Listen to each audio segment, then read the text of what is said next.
we won't do a spelling test, okay? I was going to do a spelling test, but I'm not going to do one because I don't want to tell you the definitions. I want you to do an exercise where you see some words, see some situations, and you apply the words to the situations, okay? All right, that's what I want to do. So I'm going to show you a table that's got some words in it, some vocabulary. If you really think, oh, I've just got no idea about that, never heard of that word before, I can give you another example, but I'm not going to do it for all of them. Hi, Mohammed, good to see you. And also underneath that, there's going to be some situations, some sentences. So let me show you. I'll show you one. Let me do it so I'm not showing you all of them at the same time. Yeah, here we go. Okay, so just a few more people arriving. There we go. Have a look at this. Okay, can everyone see on my screen that there's a box? A blue box. Yes, yes. A box Yes. with a blue, there's a blue box, there's some red words here. Yeah. Okay, so here we go.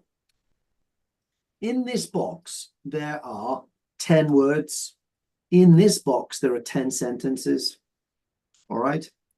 Now, I don't want to go through all of these words and give definitions. I'd prefer to give you no definitions and for you guys to go into groups for maybe 5 minutes and think about what these words mean. But we'll do these two first in groups. So if there is anybody that thinks already that they can help me, I'll put 30 seconds on. Okay, 30 seconds. Where's my clock? Here it is. Have a look and see which words do you think from these 10 can match these two sentences. There's one word for this one and there's one word for this one. And it's starting in 3, 2, 1, now. Okay. Don't give me any answers yet. Don't put anything in the chat box. Thank you, Ferhaj.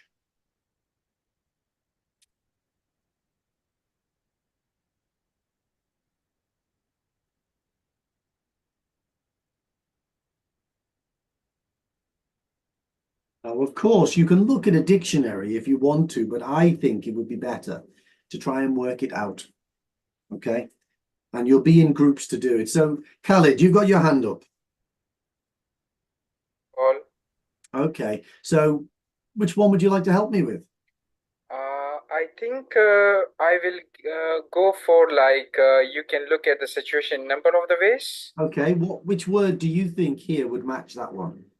So I think, for example, eye-opening. Eye-opening.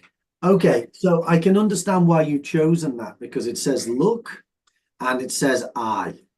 I get that. But no. And this is why it's so good to discuss with people about it, because I think that someone else in your group would have said, no, I've seen that word eye-opening before. I don't think it relates to that. Let's wait, no shouting. Let's go for Omi. Yes, I think it's manner. You think it's manner? Yeah. Okay. I'm going to say no again. Oh. Omi. Wait, is it for this one, do you mean? Yes, you can look at No, I get what you mean, because the manner in which you do something, it's a different way of doing something, isn't it? But it doesn't really apply to this one. Let's go on, Aliona. What do you think? I think is it sift? No, it's not. No. Isn't this interesting? Okay, we've got a few people in the chat box. To frame, yes. Okay, now this is interesting. So if we think about a frame, okay, let me do a drawing. Okay, let's say that I take a beautiful picture of me and my wife and my son, and we're all really happy. We're on our holidays. Yay! And I think, I want to put this in my house. Well, I might get a little, what's this? What Frame. This Is I a could- frame? That's a frame. Yeah. Frame. Yes. Okay. So that's a frame. Now, isn't this interesting? Because that's a noun, isn't it? That's a noun. That's a frame. Mhm. But if I frame a situation, then what I'm doing is I am putting it in here. Now think about it. I could do a frame that's shaped like this. I could do a frame that's shaped like this. I could do a frame that's shaped like that. I am the person who decides what shape the frame is for my photograph. That's me.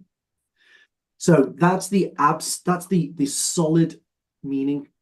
The abstract meaning is it's how you look at the situation. So let's say, for instance, in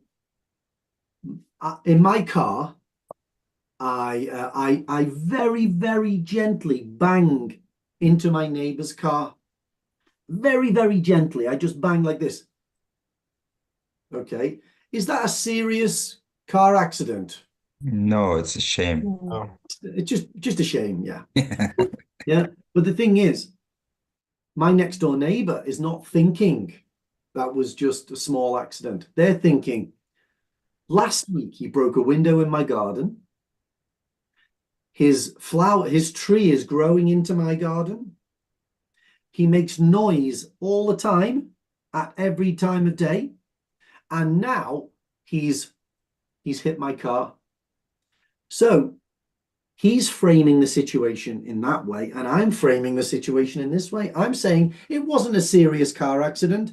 He's saying that's just the last thing that you did. You've done many things.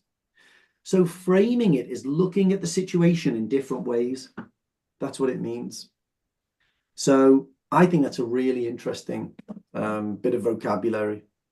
Okay. To frame, it's how you present the information or events. It's not necessarily what the truth of the situation is, it's how you see it, how you frame it. Okay, so to frame is that one. Really good bit of vocabulary. Can I use to form? Go on, Anne, say that again. Can I use to form the way I form a situation? I form the concept. To form. Mhm. Well, to form is to shape something. So it's not the way that you look at something, it's how you make it to form it. So you could form a cake into a circle shape, or you could form it into a square shape. When you're writing something like a letter, you form it. So it's not really the same thing.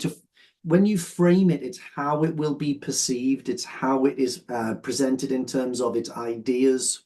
It's a little bit different. A little bit different. Okay, let's do the next one. Let's go for Carolina. What do you think about this one? Oh, but I just wanted to ask you about frame. All right, go on. Could we apply it to the concept of clinical picture?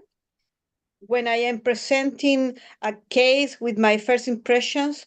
So I know now that there is this concept called clinical picture, but in my mind, it's also framing the case. Yeah, absolutely. So for instance, if you had to give someone a diagnosis of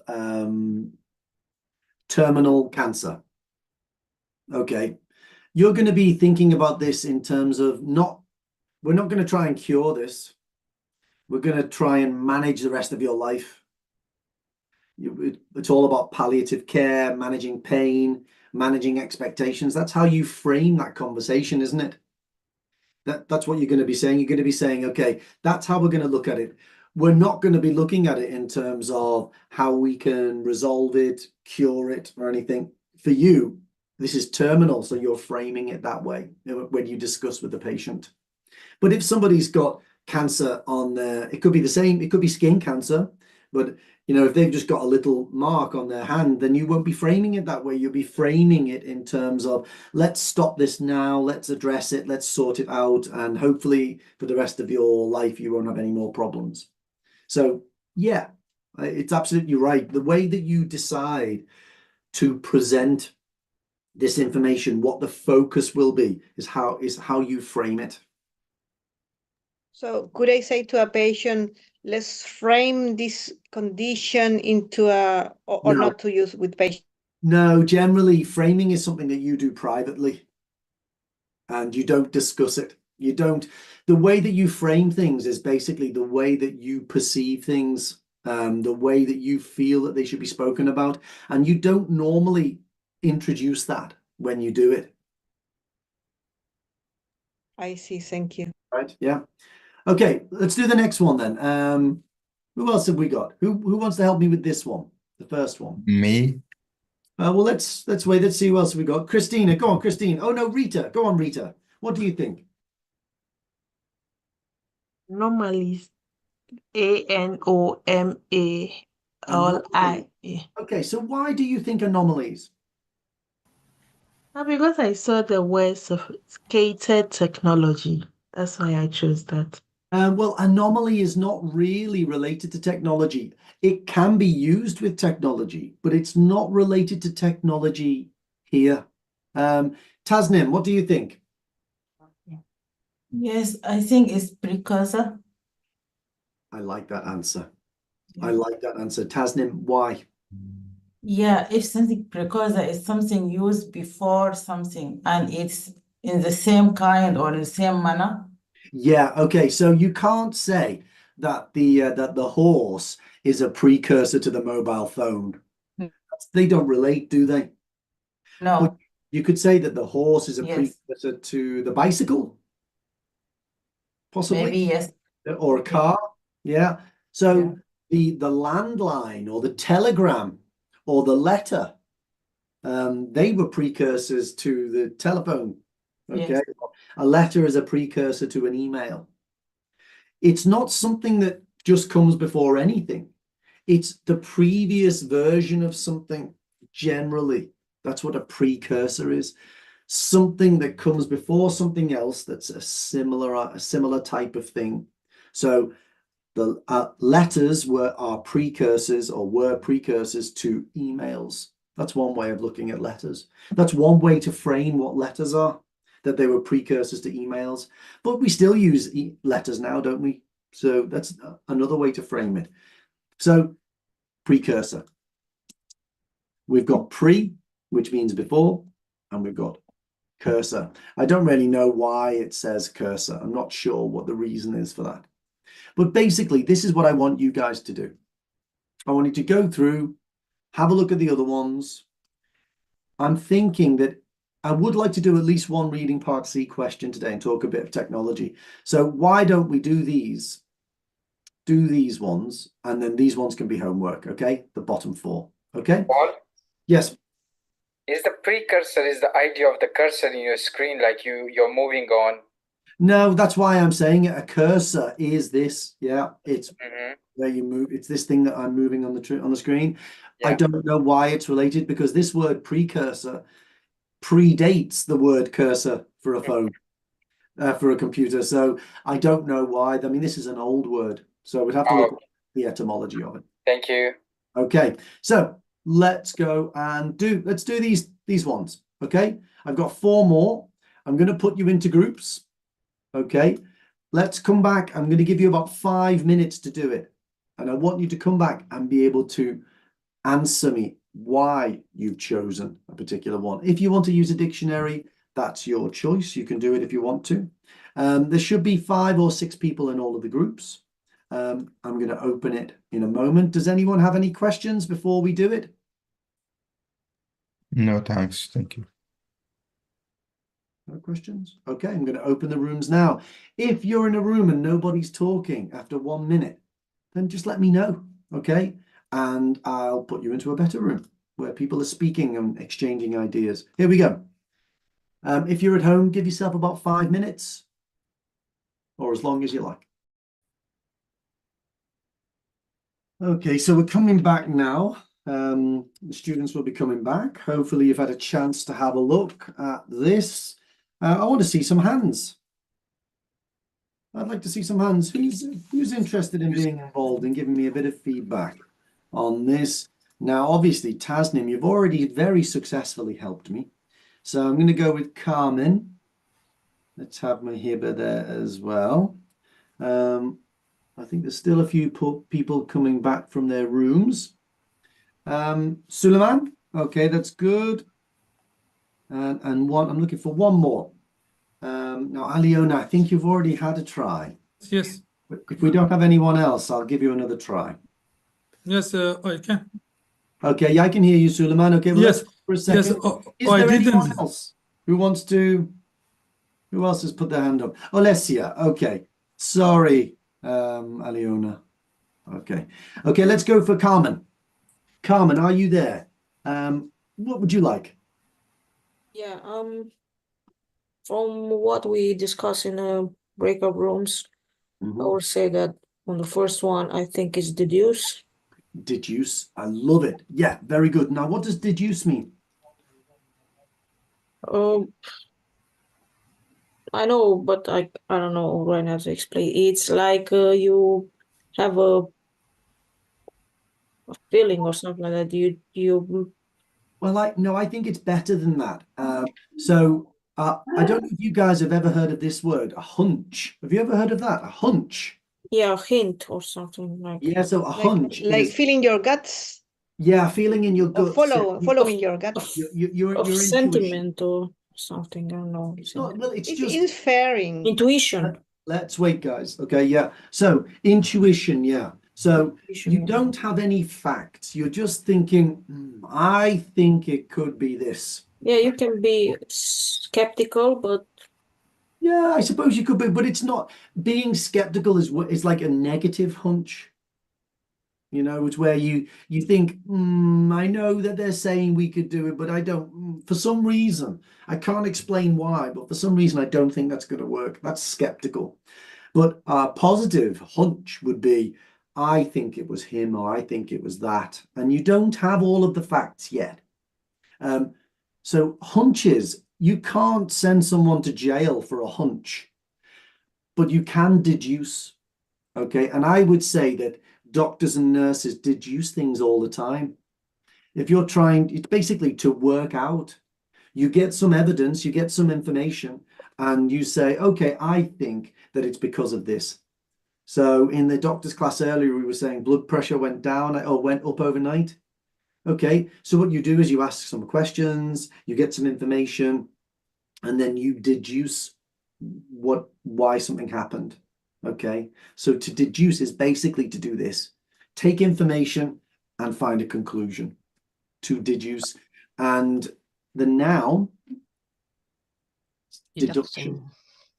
Yeah, I just want to say that it all the time for me it's related with Sherlock Holmes. Yeah, it This is. word. Yeah, hunches and deduction. Yeah, they're definitely related. I don't know who's What watching is Netflix, the but difference between reduction and deduction then? Well, what I was going to say is the reason why it's good to know this word is because deduction can be two things. It can either be detective work, okay, with a conclusion, like we're saying here, or it can be deduction, like subtract from something. So let's just say that you get your salary for the month, but you get money deducted from your salary because you were late. Yeah, that would be a deduction. so if you like this kind of things, just watch on Netflix Mr. Monk. Oh yeah, Mr. Monk or Sherlock Holmes.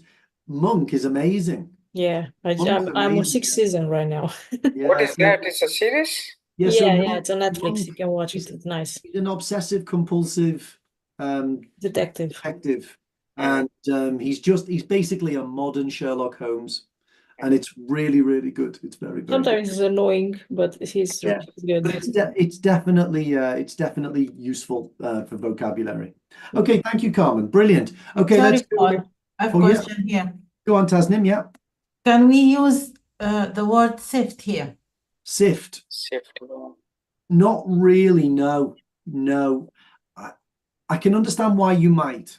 Yeah. Because, but I don't want to give that away too much. We'll talk about sift in another one. Okay. Let's look at the next one. Let's go for, who did I say? Suleiman. Hi, Suleiman. Hi. Hi. For the second one, I didn't like the way the physio spoke to my father. Mm-hmm. They didn't like the style of speaking. Yeah, it fits manner. it is. Absolutely. It's the manner. Yeah. So manner is the way something is done, the style of something. It's slightly related to good manners. So tell me, guys, does anyone know what are good table manners?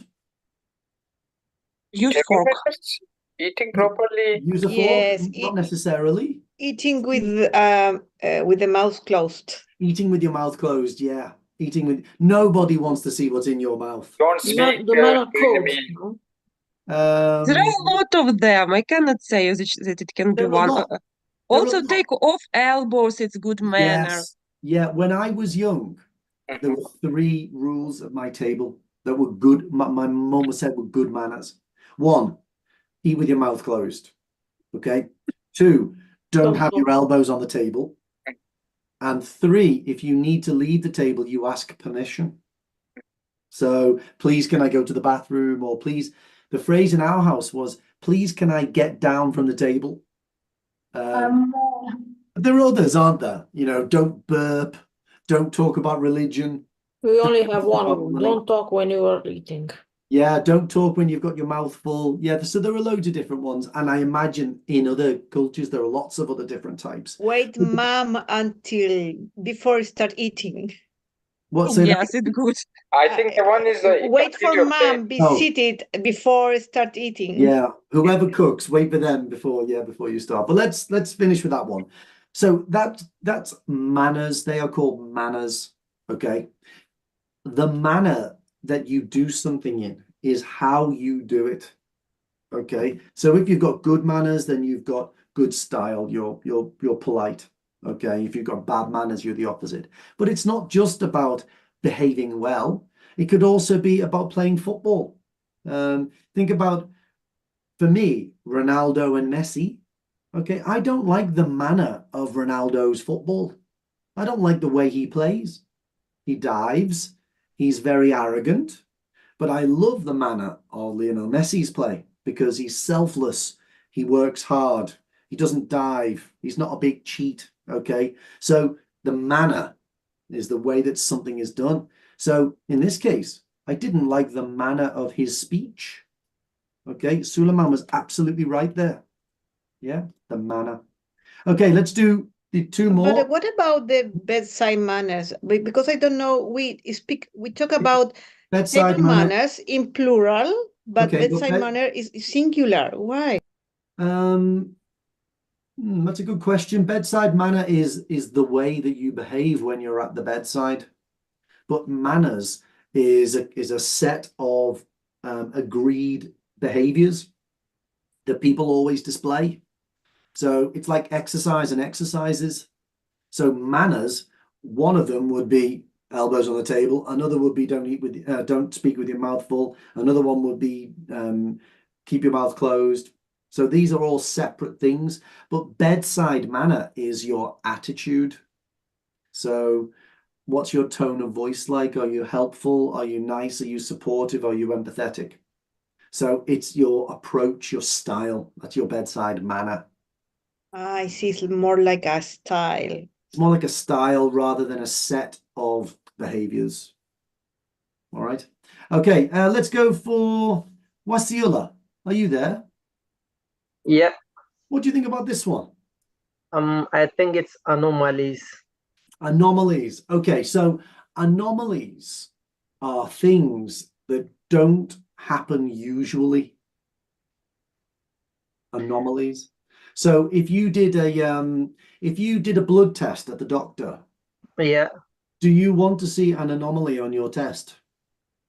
No, we just want to see the result of test. What you want anomaly we can see like without tests. Well, no, it's not like that. Okay, so if you do a blood test and I do a blood test and the results are both here, and then your one has really high blood sugar and mine just has normal blood sugar, yours has an anomaly. We don't want that. Generally, when you do tests with the doctor, you don't want anomalies. You want things which are normal, which are very easy to manage, because normal, everyone knows what to do with them, or you don't have to do anything. But this blood sugar being really high, that's an anomaly on the test. We don't want that. So anomalies are things which don't happen usually. Okay, and I know that high blood sugar is common, especially in the West, but it's not the natural state of blood sugar levels, is it, for them to be high? Something's happened to make them go that way. So that wouldn't be the case here, because there's nothing which is abnormal. There's nothing. How about eye-opening? That's what I want. Eye-opening. Okay. Now, what do I mean there, Wasila? Yeah. What do I mean? Why would you say it's eye-opening? Surprising. Yeah, I think that the writer just know that health system was under so much strain. Then he just got information now about that. That's that it. we can told that it's eye-opening. That's it. Before, I didn't know, and now I know. So before, my eyes were closed, weren't they? Yeah. That's the idea. Before, my eyes were closed. I didn't see the problem. But now you've just opened my eyes. Okay, so what you told me was eye-opening. That's the idea of it. Eye-opening. It's not just a surprise. You are right. It's not just a surprise, but it is definitely related to something that's surprising.